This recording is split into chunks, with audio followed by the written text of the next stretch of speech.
Hi, welcome to Spirituality for All. I am Maria, and I can't tell you how much I appreciate you checking out my YouTube channel right here. I am interviewing my good friend Samantha Wasserman right here, and we were just on Anchor Radio talking about our energy and how we can gain strength from being at the ocean, being in nature, using those memories, right, to bring into our future.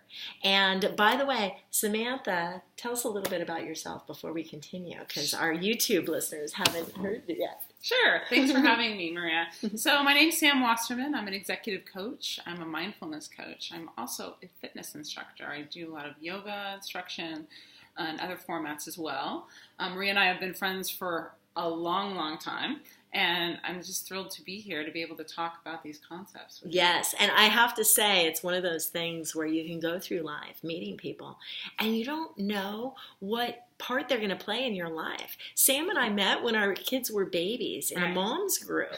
And then over the years, I belong to a gym where she teaches yoga and spinning, and I've been to her classes. And then in the last couple of years, she's become one of my meditation students.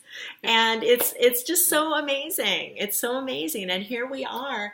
I just gave her a recommendation to UCLA for the mindfulness program that she's going to be helping with there. And she's just amazing. Yeah. And our kids aren't even friends with each other anymore. And, that doesn't matter. It's really great. It's really great. You never know who you're going to meet. That's right. And life is full of great synchronicities like that. But right now, I wanted to continue with our conversation. We were talking about this whole idea of how much energy and electronic input is around us all of the time, right? We were talking on Anchor about the blowers and right now we were going to be outside, but the lawnmower is going on from the neighbor's house. Right. So it's like, oh my gosh, there's always something, and it's so difficult, even though we live pretty close to the beach. But we rarely make it there. Rarely make it. It's far when you're living a busy life, driving kids around and doing all sorts of stuff. Sam drives to UCLA all the time, so she's got a long commute too. Yeah.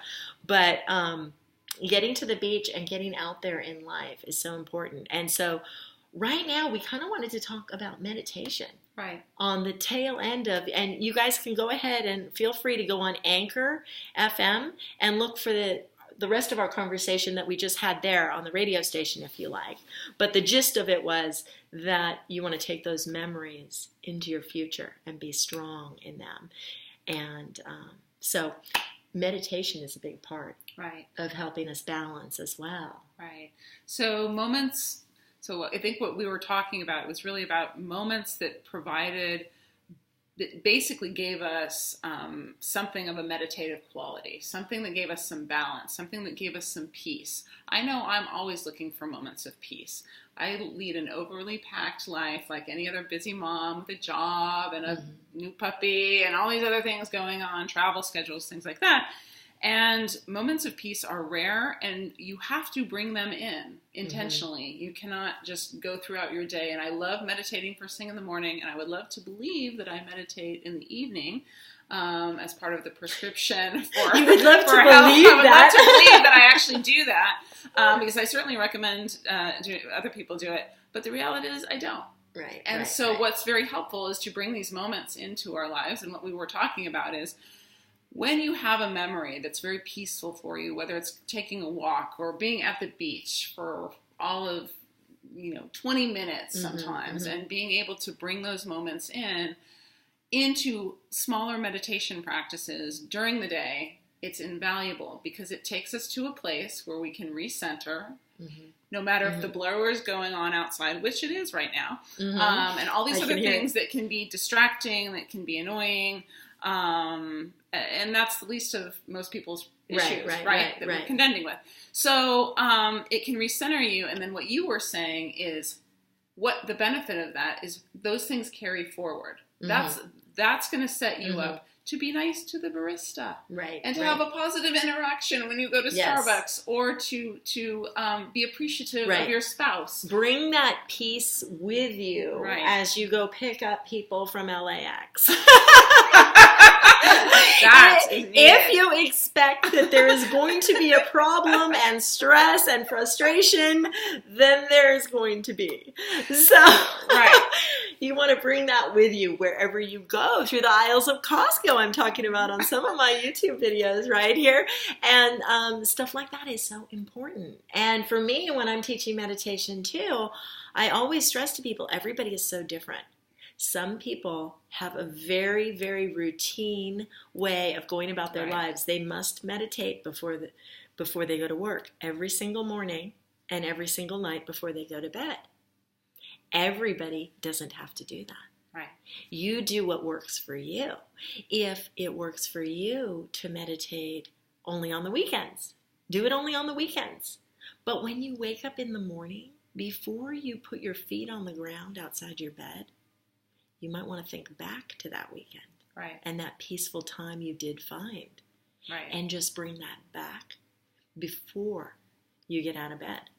Even that is such a gift, I think. Yeah, and what you're raising for me right now is that beautiful, beautiful meditation that you brought to Yoga Works recently on Sunday a couple of weeks ago. Yeah. We got to go. It was a 2-hour session. We did an amazing, very invigorating exercise program. I'm also a fitness instructor, so I really appreciate that. And at the end of it, at the tail end of it, Maria brought this beautiful chakra meditation that I've been practicing with her as my teacher. It's been amazing to it. And I have not felt that sense of peace in months. Yeah. In months. And I still think back to that.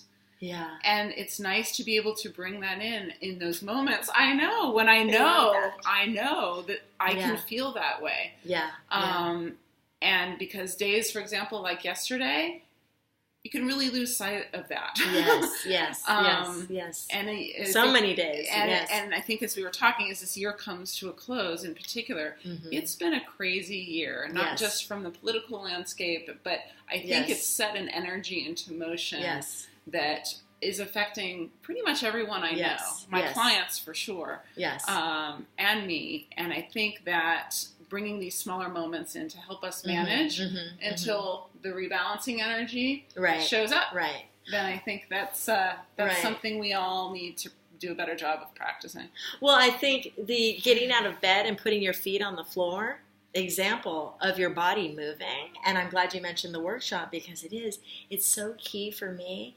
Your physical body, moving it in certain ways is going to help you. It's going to help solidify and maintain that meditative practice. And it's interesting because Sam and I are both trainers, but I train more with strength training. I'm not a yoga instructor, and I think it's so funny because sometimes when I mention meditation, people automatically assume that I am a yoga instructor. Sure. And much as I love yoga, I'm not a yoga instructor. I love spinning, and Sam does too. Sam's a spinning instructor too. But it's just so funny because I think meditation automatically in people's minds is a preconceived idea that goes with yoga. Right. And it doesn't have to be. You can be sweaty, you can be doing all sorts of exercise, and then you can meld into the meditation aspect of it. And that's what Sam was referencing. It makes it stay with you longer. It really to does. do that. It really does. And just to take that a step further, I even use meditative practices when I'm on a spin bike teaching a spin class. And people tend to think of that, and it is. in terms of the context, it's a little rowdy in there, right? Yes, the music's on very high. But certain breathing techniques, you bring that into it. I even bring some Pilates into it with the core. And some people, maybe they don't appreciate that. But most of the time, people feel really good afterwards. Because their bodies are getting what it needs by the breathing practice, things like that. So my mantra in your classes is, just stay in the room. Just stay in the room. Good to know. I just want to survive. Good to know. So it's great. Yeah, we all have our own little mantra. And whether your mantra is, I just need to stay in the room, or I just need to get out of bed, depending on what's going on with your life. If your mantra needs to be, I am beautiful, I am smart, I am capable, whatever it is, those affirmations or mantras, all that kind of great stuff is so personal Do what works for you. Do what works for you. But I just think it's so great. I'm so excited to have Sam here with me because there is plenty of room on the shelf for all of the books, right? And all of the different ways of explaining things. On Anchor Radio right now, which, by the way, I just love this Anchor Radio business because it is so inspiring. There are so many great people out there. And once in a while, somebody, and you'll see when you get on there, because I'm getting Sam, she's going to do a station too. But it's so great because I will hear somebody speak about something. And even if they are in Japan, I can resonate with what they're saying and do a little call-in real quick. This woman last night, I was like trying to give her some comfort with social media. She was talking about some stuff that's going on in Japan, but little stuff about what's going on with other people's lives, you can go ahead and reflect it back and explain it. Everybody has a different way of explaining it. And everybody will hear things at a different time in their life too. I could say the same people, many people in my life, I could talk about meditation and they're kind of like, what are you talking about? And it's okay. It doesn't matter. Everybody doesn't need to do meditation. Right. And maybe 10 years from now, they'll think back on a conversation. Maybe they will, maybe they won't. Right. Who knows? It's not under my control. Right. All we can do is scatter the seeds out there. Exactly. You don't know where they're going to land and take root. And it's just great. And the whole point is to help everybody. Right. So what you're raising for me right now is I have a client. So in my world, typically somebody hires me in. They have a manager that's sitting much higher than them in a company or a business or a not-for-profit. And that manager really wants to see a change in the person that I'm coaching, right? And my client's the person that I'm coaching, so I'm working with them. And I have one particular scenario that the manager is a very enlightened guy. This guy has been through a lot in his life. He's had his own coaches, and he really wants the people that work for him to be fulfilled in not just a materialistic way. Right. Right. And so and he wants them to experience not getting caught up in the getting mired in the money, in the minutia, the money, the status. Did I get a promotion? Was my bonus bigger than anybody else's? Did I get an exceeds versus or an exceptional or more excellent than somebody else? And so he really wants them to have a sense of purpose and fulfillment on a daily basis, right? And I know you and I both know what is needed to achieve that, right? That inner sense of peace, and to be able to weather whatever storms, to be able to rely on yourself to do that. Right. And there's a really analytical set of people that report to him. Not to say that people who have high analytical ability can't achieve this, because certainly the quantum physics people are great examples of people that can certainly get really spiritual and really understand how this stuff works. But I get a lot of resistance around this. I'll throw it out there and I'll say, you wouldn't be perseverating so much if you would really do some mindfulness practices, journals, and things that I know would help you feel better and suffer less, and actually be able to process this much more quickly and be able to be at ease with yourself if you employed some of these mindfulness practices. But this person isn't ready. So they're not ready, but so you just have to let people find their own way. Oh my gosh, yes. That is so true. You cannot force anyone. No. You cannot control anyone. You can give them information. You can give them inspiration. Right. All you can do is offer what you have and live your life. Right. You cannot get inside someone else's head. Right. And change them. And that is so frustrating sometimes.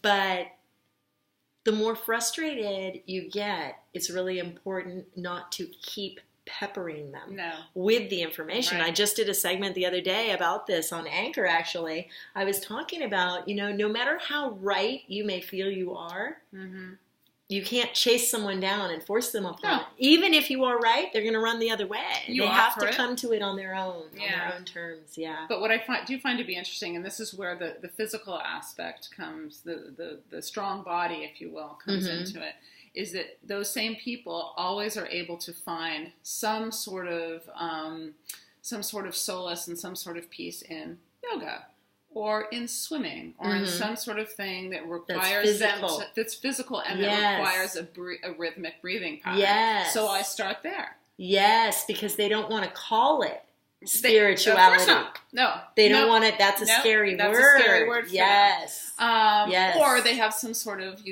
beliefs against that, or they have some type of resistance, as we would call it. Yes. But then on the other hand, I work with an executive right here in LA who's Indian, who comes from that cultural background, and he dives right in, and he's been able to have a lot of more emotional self-regulation, which was one of his development needs, by re-engaging in meditative practices and listening to certain podcasts. Oh, that's fun. On the way to work and things like that. So it doesn't have to be overly prescriptive. It doesn't have to be overly spiritual. What it has to do is help people to find their way back to a place of inner peace. Yes. So that they can rely on that place, so they know that it's there, and so that they can be the most productive people that they can be. And of course, I'm talking about a work setting, and it spans across all facets of life.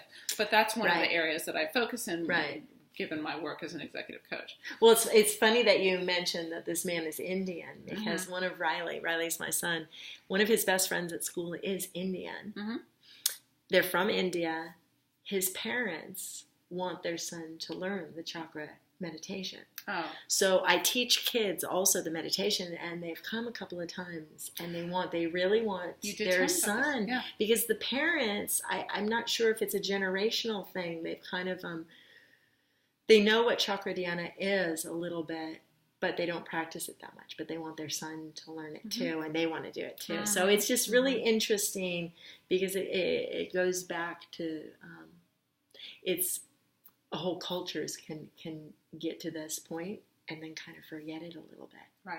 Right. And it's so fun, because being a chakra dhyana meditation teacher, it's like, obviously I'm not Indian, but I love it. And it's absolutely for anybody. You don't have to go to an ashram and experience it. Anybody can do it. It's a human thing. Sunday I just night, love it. Right here. I love it. So anyway, thank you so much for being with me. Absolutely. And I think we're going to go take off, because we're going to go do some other stuff about our busy day, but we're taking this with us, and I hope what we are talking about here can help you guys in some way. And again, it's like throwing out seeds out there.